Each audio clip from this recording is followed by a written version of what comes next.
ವಾಹಿನಿಗೆ ಸ್ವಾಗತ. ಪರಿಶಿಷ್ಟ ಜಾತಿ ಅಲೆಮಾರಿ ಪಟ್ಟಿಯಲ್ಲಿ ಇರುವ ಅಧಿಕೃತ ಪಟ್ಟಿಯಿಂದ ಕೊರಚ ಕೊರಮ ಸಮುದಾಯವನ್ನ ಹೊರಗಿಡುವಂತೆ ವಿಧಾನ ಪರಿಷತ್ ವಿರೋಧ ಪಕ್ಷದ ನಾಯಕ ಚಿಲುವಾದಿ ನಾರಾಯಣಸ್ವಾಮಿ ಕೊಟ್ಟಿರುವ ಹೇಳಿಕೆ ವಿರೋಧ ಮಾಡಿ ಡಿಸೆಂಬರ್ 30ರಂದು ಜಿಲ್ಲಾಧಿಕಾರಿ ಕಚೇರಿ ಎದುರು ಪ್ರತಿಭಟನೆ ಮಾಡಲಾಗುತ್ತದೆ ಎಂದು ಶಿವಮೊಗ್ಗ ಜಿಲ್ಲಾ ಕೊರಚರ ಮಹಾಸಂಘದ ಗೌರವಾಧ್ಯಕ್ಷ ಕೆಎನ್ ಪ್ರಭು ತಿಳಿಸಿದರು.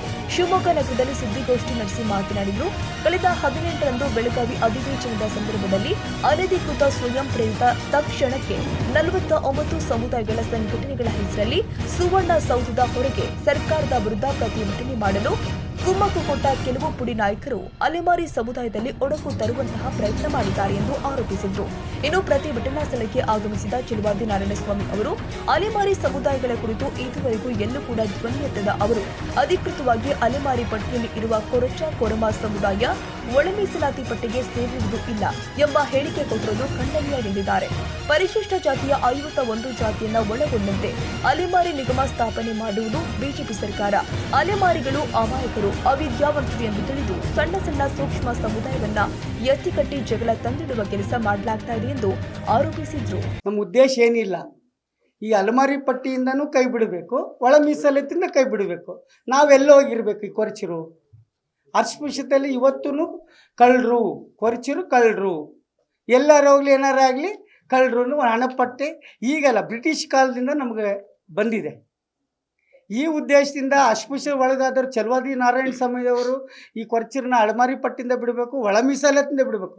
ಇವತ್ತು ರಾಜ್ಯದಲ್ಲಿ ಈ ಚಿಲುವಾದಿಯವರು ಒಬ್ಬ IAS ಅಧಿಕಾರಿಗಳು ಎಷ್ಟು ಜನ ಇಲ್ಲ, ಎಷ್ಟು ಜನ MLAಗಳು ಇಲ್ಲ, ಎಷ್ಟು ಜನ ರಾಜಕೀಯದಲ್ಲಿಲ್ಲ. ಒಬ್ಬ IAS ಆಫೀಸರ್, IFF ಆಫೀಸರು ರಾಜ್ಯದಲ್ಲಿ ಸುಮಾರುಗಳಿದ್ದಾರೆ.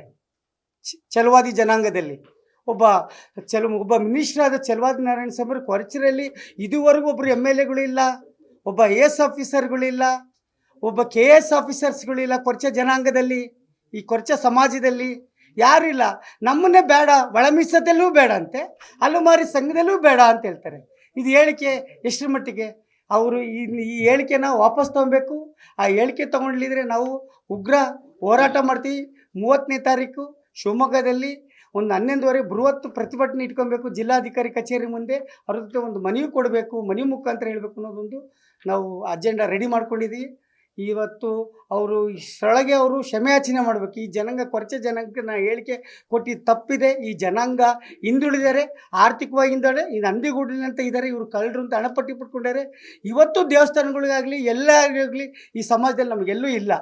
ಹಾಗಾಗಿ ಅವರು ಹೇಳಿಕೆನ ವಾಪಸ್ ತೊಗೊಬೇಕು, ಕ್ಷಮೆಯಾಚನೆ ಮಾಡಬೇಕು ಅಂತ ಇಲ್ಲಿ ಒಂದು ಪತ್ರಿಕಾ ಮಾಧ್ಯಮ ಮನವರಿಕೆ ಮಾಡಿಕೊಡ್ತಾ ಇದ್ದೀನಿ.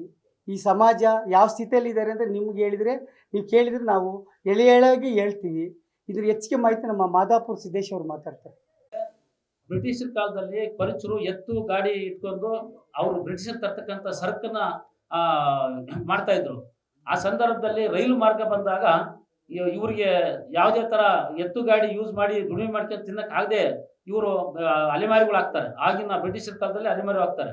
ತದನಂತರದಲ್ಲಿ ಇವರು ಜೀವನೋಪಾಯಕ್ಕಾಗಿ ಮೆಣಸಿನಕಾಯಿ, ರಾಗಿ, ಭತ್ತ ಈ ತರದ ದವಸ ಧಾನ್ಯಗಳನ್ನ ಕದ್ದು ತಿನ್ನೋದ್ರ ಮುಖಾಂತರ ಇವರು ಜೀವನ ಸಾಗಿಸ್ತಾ ಇದ್ರು.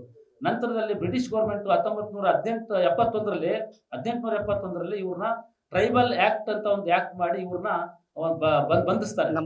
ನಮ್ಮನ್ನ ಕೊರಚರನ್ನ ಬಂಧಿಸ್ತಾರೆ. ಈಗಲೂ ಕೂಡ ನೀವು ನೋಡಬಹುದು, ಹುಬ್ಳಿಯಲ್ಲಿ ಸೆಂಟ್ಲಿಮೆಂಟ್ ಏರಿಯಾ. ಕನ್ನಡಿಗರ ಮೆಚ್ಚಿನ ನಿಮ್ಮ TV 20 ಕನ್ನಡ ವಾಹಿನಿ ಇದೀಗ ಟಿವಿಯಲ್ಲಿ ಲಭ್ಯ. ಕರ್ನಾಟಕ ಮತ್ತು ದೇಶ ವಿದೇಶದ 360 ಡಿಗ್ರಿ ಸುದ್ದಿ ವಿವರವನ್ನ ಪಡೆಯುವುದಕ್ಕೆ TV 20 ವಾಹಿನಿಯನ್ನು ಲೈಕ್ ಮಾಡಿ, ವಿಡಿಯೋಗಳನ್ನು ಶೇರ್ ಮಾಡಿ, ಕಮೆಂಟ್ ಮಾಡಿ, ಸಬ್ಸ್ಕ್ರೈಬ್ ಮಾಡಿ. HCN ಕೇಬಲ್ 842 ನಂಬರ್ನಲ್ಲಿ ಹುಕ್ಕೇರಿ ತಾಲೂಕು ಹಾಗೂ ಸಂಕೇಶ್ವರದ ಸುತ್ತಮುತ್ತಲಿನ ಹಳ್ಳಿಗಳಲ್ಲಿ ಲಭ್ಯ. PCN ಕೇಬಲ್ 129 ನಂಬರ್ನಲ್ಲಿ ಹಾರುಗೆರೆ ಸುತ್ತಮುತ್ತಲಿನ ಹಳ್ಳಿಗಳಲ್ಲಿ ಲಭ್ಯ. ರಾಯಬಾಗ್ ಡಿಜಿಟಲ್ ಚಾನೆಲ್ ಕೇಬಲ್ 80ನೇ ನಂಬರ್ನಲ್ಲಿ ರಾಯಬಾಗ ತಾಲೂಕಿನ ಸುತ್ತಮುತ್ತಲಿನ ಹಳ್ಳಿಗಳಲ್ಲಿ ಲಭ್ಯ. UDCN ಕೇಬಲ್ ನೆಟ್ವರ್ಕ್ ಉಗಾರ ಸುತ್ತಮುತ್ತಲಿನ ಹಳ್ಳಿಗಳಲ್ಲಿ ನಿಮ್ಮ TV 20 ಕನ್ನಡ ವಾಹಿನಿಯೂ ಲಭ್ಯ.